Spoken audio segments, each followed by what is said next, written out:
DJ Moral Stories. সোনির মা বাবার একদিন গাড়ি অ্যাক্সিডেন্টে মৃত্যু হয়ে যায় আর ওর কাকা ওকে নিজের বাড়িতে নিয়ে যায়। কিন্তু ওর কাকিমা ওকে দেখে একদম খুশি হয়নি, তাই সারাক্ষণ ওর ওপর চেঁচাতে থাকতো। সোনি, আরে ও সোনি, 1টা বেজে গেছে, এখনো দুপুরের বাসন ধুসনি। কাকিমা, তুমি তো একটু আগে সব ঘরগুলো পরিষ্কার করতে বললে, এই মাত্র সেটা শেষ করলাম। তাতে কি হয়েছে, একটা কাজ করেই হাঁপিয়ে গেলি? যা, এবার এই বাসনগুলো ধুয়ে নে। তুমি আর রিঙ্কু দাদা খেয়ে নিয়েছো? আমারও খুব খিদে পেয়েছে, আমাকে আগে খেতে দিয়ে দাও, তারপর সব বাসনগুলো আমি একসাথে ধুয়ে দেবো। সব কথায় মুখে মুখে তর্ক করতে ভালো লাগে না তোর? আগে বাসন ধো, তারপরই খাবার পাবি। ঠিক আছে, যেটা তুমি ঠিক মনে করবে। এই বলেই বেচারি সোনি খালি পেটে বাসন ধুতে চলে গেল। তারপরেও তার কাকিমা অনেক বকাবকি করে খাবার দিল। এই কি কাকিমা, মাত্র 2টো রুটি? এত পরিশ্রম করার পরও তুমি আমাকে মাত্র 2টো রুটি দিচ্ছ? ওহো, যতটা বাঁচবে ততটাই তো দেবো নাকি? তোর জন্য কি নতুন রুটি বানাবো? আমাকে খেয়ে ফেললেও তোর খিদে মিটবে না। যদি তুমি আমাকে পছন্দই না করো, তাহলে আমাকে কোনো অনাথ আশ্রমে পাঠিয়ে দাও, ওখানে ভালো করে একটু খেতে তো পারবো আমি। চুপচাপ মুখ বন্ধ করে এটা খেয়ে নে, বাকি কাজগুলো শেষ না করলেও রাত্রির বেলাও খেতে দেবো না। এই শুনে বেচারি সোনি চুপ হয়ে গেল আর খাবারটা খেয়ে নিল। এরপরে ওর কাকিমা ছাদ পরিষ্কার করার জন্য ওকে পাঠালো। দিনের পর দিন কাকিমার অত্যাচার বেড়েই যাচ্ছিল, আর বেচারি সোনি বাধ্য হয়ে ওর সব কথা শুনতো, সব অত্যাচার সহ্য করত। এবার আমি আর সহ্য করতে পারবো না, আজই আমি কাকাকে সব বলে দেবো, তারপর কাকা যা বলবেন আমি মেনে নেব। এই বলে ও আবার কাজ করতে লেগে গেল। যখন সবাই রাতের ডিনার করতে বসেছিল, তখন সোনি কাকাকে বলল, কাকা, আমিও পড়তে চাই, আমাকেও একটা স্কুলে ভর্তি করিয়ে দাও। ঠিক আছে মা, এই বছরটা শেষ হতে দে, তারপর রিঙ্কু যে স্কুলে পড়ে সেই স্কুলে তোর অ্যাডমিশন করিয়ে দেব। এই যে শোনো, তোমার মুখটা একটু বন্ধ রাখো।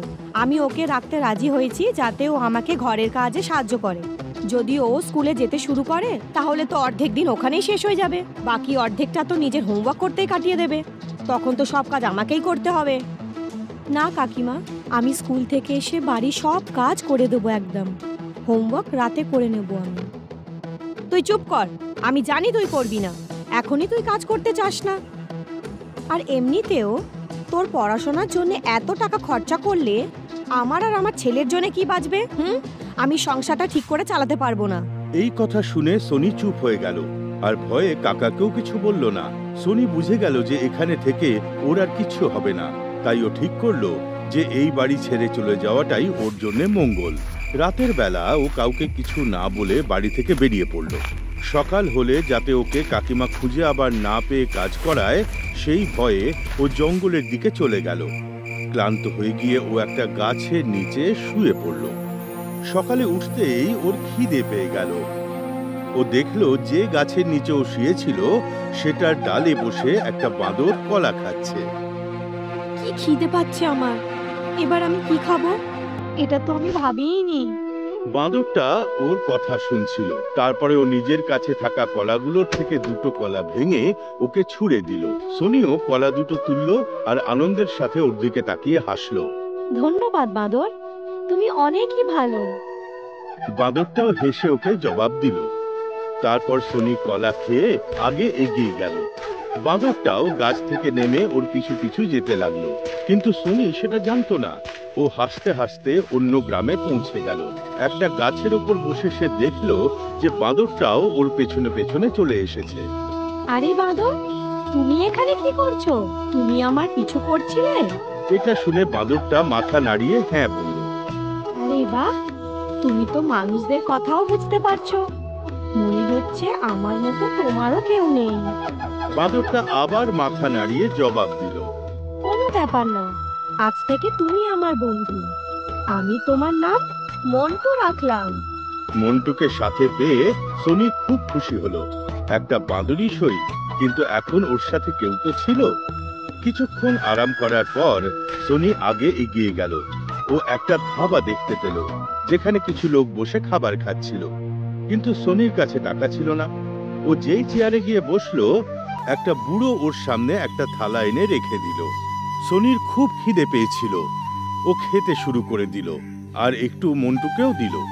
একটা বাঁদর যে এত সুন্দরভাবে খাবার খেতে পারে এটা দেখে সবাই অবাক হয়ে গেল। মা, তোমার পেট ভরে গেছে? না আর একটু এনে দেব? না আঙ্কেল, আমার পেট ভরে গেছে। অনেক খিদে পেয়েছিল, তাই এতগুলো খাবার দেখে আমি ঝাঁপিয়ে পড়েছিলাম। আসলে আমার কাছে টাকা নেই, আমি এই কথাটা বলতে ভুলেই গেছিলাম। এই শুনে বুড়ো হাসতে লাগলো। আপনি চিন্তা করবেন না আঙ্কেল, এই খাবারের বদলে আজ রাতে আপনার ধাবাতেই কাজ করে দেব। আপনি যতটা বলবেন ততটাই কাজ করে দেব। না মা, এরকম ব্যাপার নয়। আমি এই খাবারের বদলে তোমাকে দিয়ে জোর করে কাজ করাবো না। তুমি যেতে পারো। ধন্যবাদ আঙ্কেল, কিন্তু আমি যাব কোথায় সেটাই তো আমি বুঝতে পারছি না। তোমার কি কোনো বাড়ি নেই মা? এই শুনে সোনি ওনাকে সব কথা খুলে বলল। তুমি একদম ঠিক জায়গায় এসেছো মা। তোমার সাথেও যেমন হয়েছে সেরকমই কিছু আমার সাথেও হয়েছিল। এমনি তো আমার 2 ছেলে, কিন্তু বিয়ের পর থেকে ওরা শুধু ওদের বউদের কথা শোনে। ওরা আমাকে বাড়ি থেকে আলাদা করে দিল আর আমি আমার অংশের টাকা দিয়ে এই ধাবা বানালাম। তবে থেকেই এখানে আমি আর আমার জীবন। এখন থেকে তুমিও আমার সাথেই আমার মেয়ে হয়ে এখানে থেকো মা। ঠিক আছে আঙ্কেল, আপনি যেমনটা বলবেন, কিন্তু কাজ না করতে দিলে আমি এখানে থাকবো না। আজ থেকে কাস্টমারদের খাবার সার্ভ করার কাজ আমি আর আমার বন্ধু মন্টু করব। আপনি আরাম করে চেয়ারে বসে শুধু দেখাশোনা করবেন। বুড়ো মানুষটা ওর কথা মেনে নিল। এবার সোনির সাথে ওর বন্ধু মন্টুও মিলে কাস্টমারদের খাবার সার্ভ করতে লাগলো। রাঁধুনি খাবার বানাতো আর বুড়ো শুধু চেয়ারে বসে আরাম করত। কিছুদিন পর একটা ছেলে ধাবাতে এলো আর সোনি আর মন্টুকে কাজ করতে দেখে অবাক হয়ে গেল। এই নতুন মেয়েটা আবার কে এলো এখানে? এই বলে সে বুড়োর কাছে গিয়ে বলল, আঙ্কেল, আমি কিছুদিনের জন্য বাইরে গেছিলাম আর আপনি তার মধ্যেই একজন নতুন ওয়েট্রেস রাখলেন। এটা ঠিক নয়।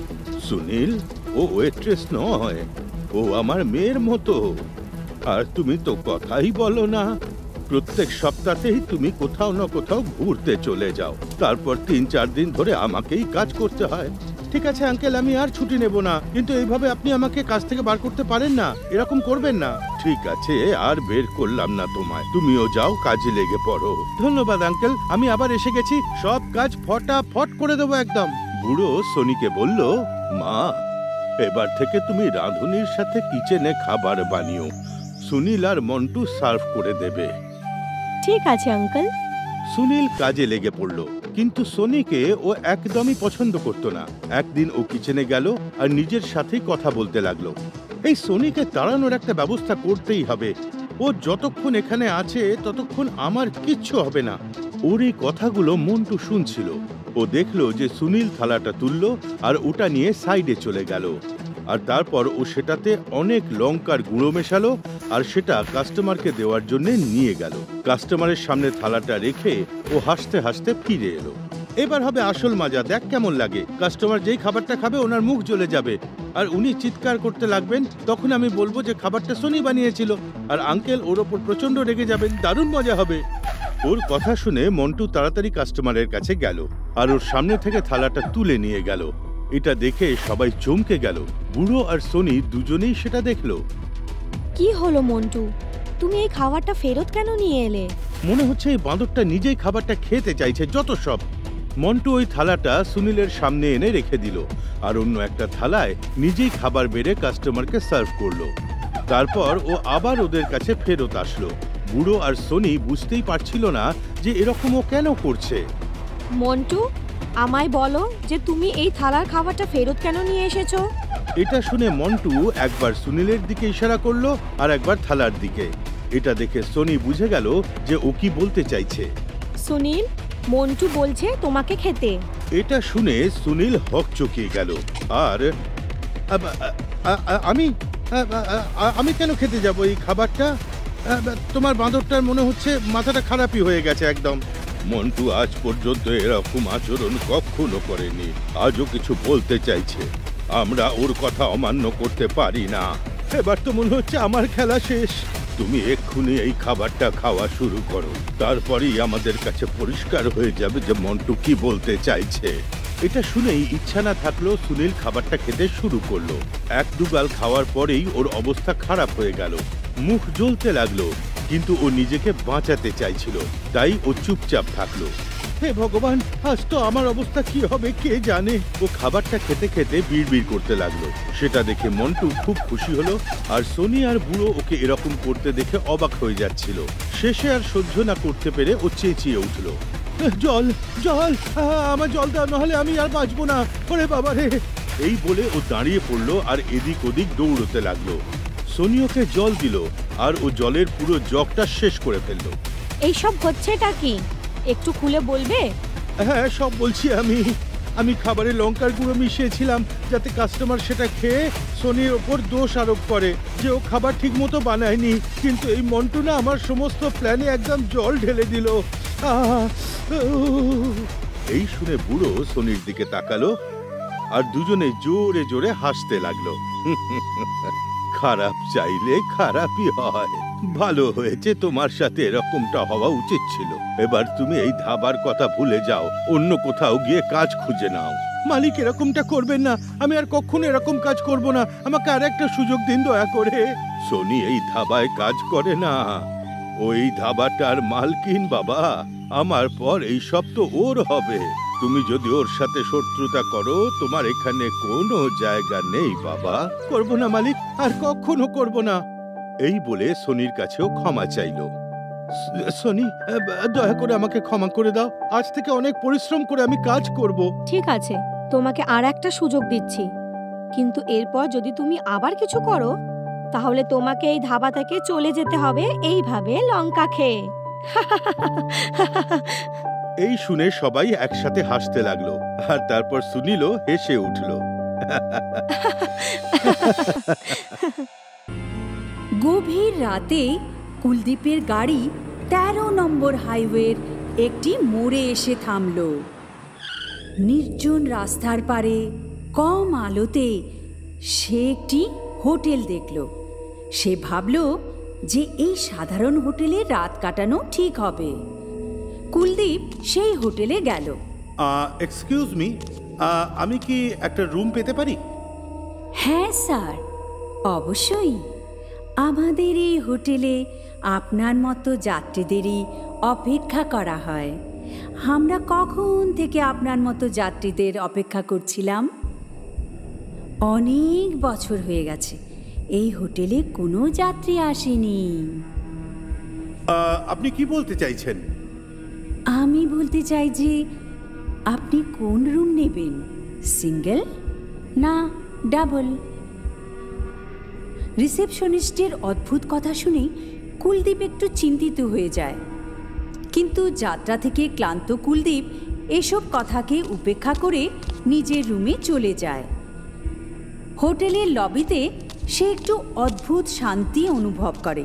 পুরো হোটেলে সে সেই রিসেপশনিস্ট আর এক বেলবয় ছাড়া কাউকেই দেখতে পায় না। সে ভাবে যে গভীর রাত হয়ে গেছে, সেই জন্যই এর নীরবতা আছে।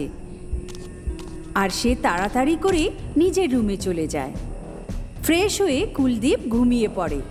তখনই মধ্যরাতে অদ্ভুত আওয়াজ থেকে তার চোখ খুলে যায়। এই আওয়াজটি জানলা থেকে আসছিল। উঠে সে জানলা বন্ধ করতে যায়। তখনই নিচুতে গার্ডেনে সে কোনো মানুষ দেখতে পায়। সাহেব, ও সাহেব, ওখানে দাঁড়াবেন না, তাড়াতাড়ি নেমে আসুন। তুমি কে আর এখানে কি করছো? আমি এই হোটেলের মালিক। আরে কি বকবক শুরু করেছো ভাই? চলো যাও এখান থেকে। আপনি শুধু নিচে নেমে আসুন, আপনার এখানে থাকা ঠিক হবে না। আপনার এখান থেকে চলে যাওয়াই ভালো, এই জায়গাটা ভালো নয়। কুলদীপ জানলা বন্ধ করে পর্দা লাগিয়ে আবার শুতে চলে যায়। কিছুক্ষণ পরে ও আবার ঘুমিয়ে পড়ে। 1 ঘন্টা পরে তার আবার ঘুম ভেঙে যায় সেই খটখট আওয়াজ শুনে। ও রেগে গিয়ে বিছানা থেকে উঠে পড়ে আর তারপর জানলার কাছে চলে যায়। আর তারপর সেই ওই লোকটাকে সে আবার বকবক করতে দেখতে পায়। সাহেব, ও সাহেব, ওখানে দাঁড়াবেন না, তাড়াতাড়ি নেমে আসুন। আরে তুমি আবার এসে গেছো? আমি এই হোটেলের মালিক। আরে মালি হলে কি হবে, আমি কিন্তু তোমার নামে অভিযোগ করে দেব। আমার নামে অভিযোগ করবেন না, আপনি শুধু নিচে নেমে আসুন। আপনার এখানে থাকাটা ঠিক হবে না, আর আপনার এখান থেকে চলে যাওয়া উচিত। এই জায়গাটা কিন্তু ভালো নয়। আরে কি পাগলের পাল্লায় পড়লাম, রাত 3টের সময় তুমি আমাকে এটা বলার জন্য এসেছো? দাঁড়াও, আমি এক্ষুনি তোমার নামে অভিযোগ করছি। কুলদীপ রাগ করে ফোন উঠায় আর রিসেপশনে ফোন লাগায়। অনেকক্ষণ ধরে ফোন রিং হতে থাকে, কিন্তু কেউ ফোন উঠায় না। ও আবার ফোন করে, কিন্তু শুধু রিং বাজতে থাকে। ওখানে আবার জানলায় খটখট আওয়াজ হতে শুরু করে। আরে কে খটখট করছে? কে গন্ডগোল রে বাবা, সেই রিসেপশনিস্টটাও ফোন তুলছে না। এখানে হচ্ছেটা কি? আমি তো পাগল হয়ে যাব। কেউ আপনার ফোন তুলবে না সাহেব, আপনি নিচে নেমে আসুন। আপনার এখানে থাকা ঠিক হবে না, এই জায়গাটা ভালো নয়। কুলদীপ কিছুই বুঝতে পারছে না যে ওর সাথে কি হচ্ছে। ও বারবার রিসেপশনে ফোন করতে থাকে, কিন্তু কেউ ফোন উঠায় না। আর নিচে দাঁড়ানো সেই লোকটি বারবার ওকে ওই আওয়াজ দিতে থাকে। সাহেব, ও সাহেব, আপনি ওই রুমে থাকবেন না, তাড়াতাড়ি নেমে আসুন। আমি এই হোটেলের মালিক, আপনি শুধু নিচে আসুন। আপনার এখানে থাকা ঠিক হবে না, আপনার এখান থেকে চলে যাওয়া উচিত। এই জায়গাটা একদম ভালো নয়। কিছুক্ষণ পরে কুলদীপের আবার ঘুম এসে যায়। যখন তার চোখটি খোলে, সে একদম অবাক হয়ে দেখতে থাকে, কারণ রুম থেকে বের হয়ে সে এখন গার্ডেনে পড়েছিল। আর তার সামনে দাঁড়িয়ে ছিল সেই পুরুষ লোকটি, ভয়ানক চেহারার সেই মালি। কুলদীপ একদম পুরো রকমে ভয় পেয়ে গিয়েছিল। আমি বলেছিলাম না কুলদীপ সাহেব, এই জায়গায় থাকবেন না, নিচে চলে যান। আমি আপনাকে কখন থেকে ডাকছিলাম। কে তুমি? আমার নাম কি করে জানলে? আমি সব জানি, আমি এই হোটেলের মালিক। আমার থেকে কিছুই লুকোনো যায় না। এসব কি হচ্ছে? আমাকে ছেড়ে দাও সাহেব। এই হোটেলে অতিথিরা তো আসে নিজের ইচ্ছায়, কিন্তু যায় আমার ইচ্ছায়। এর মানেটা কি? তুমি বলতে কি চাইছো? তখনই সেখানে সে রিসেপশনিস্ট ও বেল বয় এসে যায়। তাদের চেহারা পুরো পরিবর্তিত ছিল, পা উল্টো হয়ে যায় আর তাদের চোখ থেকে রক্ত বেরোতে থাকে। কুলদীপ বুঝে যায় এই স্থানটা অবশ্যই ভুতুড়ে আছে। স্যার, আমরা কখন থেকে আপনার মতো যাত্রীদের অপেক্ষা করছিলাম। অনেক বছর হয়ে গেছে এই হোটেলে কোনো যাত্রী আসেনি। কিছু বছর গত এই ঘন বনের মধ্যে এই হোটেল নতুন নতুন শুরু হয়েছিল। বনে তখন অনেক দুঃসাহসিক যাত্রীরা পিকনিকের জন্য এই হোটেলে থাকত।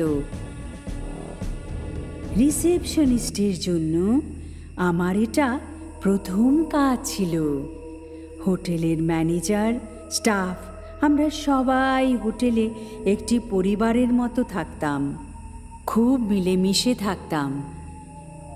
যাত্রীদের এখানে ভিড় থাকতো, কিন্তু তারপর হোটেলে কোনো লোকের নজর লেগে গিয়েছিল। একটি খারাপ ছায়া এই হোটেলে পড়ল, আর সেই দুর্ঘটনা হলো। ওই ডাকাতরা আমাদেরকে নির্দয়ভাবে এই হোটেলে মেরে এইখানে পুঁতে ফেলেছিল। তখন থেকে আমরা সবাই এই ভুতুড়ে হোটেলে বন্দি হয়ে আছি, ভূত হয়ে। আমাকে ছেড়ে দাও, আমি তোমাদের কি ক্ষতি করেছি? আমি চলে যাব। আমরাও কারোর কোনো ক্ষতি করিনি। আমরা খুব আনন্দের সাথে আমাদের এই ছোট হোটেলটা চালাচ্ছিলাম, কিন্তু কিছু শয়তান আমাদের এই হোটেলটা লুট করে আমাদের মতো এই গরিব লোকগুলোকে মেরে ফেলে। তখন থেকে আমরা এই 3 জনে এই হোটেল চালাচ্ছি ভূত হয়ে। যখনই এখানে কোনো অতিথি বিপথে এসে যায়, তখন আমরা তাকে আমাদের সাথে এই হোটেলে চিরকালের জন্য রেখে দিই। যেমন ওরা আমাদেরকে মেরে ফেলেছিল, আমরাও তেমন তোমাকে মেরে ফেলবো। না না, আমাকে বাঁচাও, বাঁচাও আমাকে। কুলদীপের চিৎকার সেই হোটেলে চুপ হয়ে যায়। আর দ্বিতীয় রাতে হঠাৎ করে সেই হাইওয়ে নাম্বার 13-এ সেই মোড়ে মৃণালের গাড়ির ব্রেক ফেল হয়ে যায়। রাত কাটানোর জন্য মৃণাল সেই হোটেলে যায়। রিসেপশনে একটি তরুণ কান্তি ব্যক্তি তার স্বাগত করে। এক্সকিউজ মি, আমি কি এখানে একটা রুম পেতে পারি? ওয়েলকাম ম্যাম, আমি কুলদীপ, এই হোটেলের রিসেপশনিস্ট। আমি আপনার কি সাহায্য করতে পারি?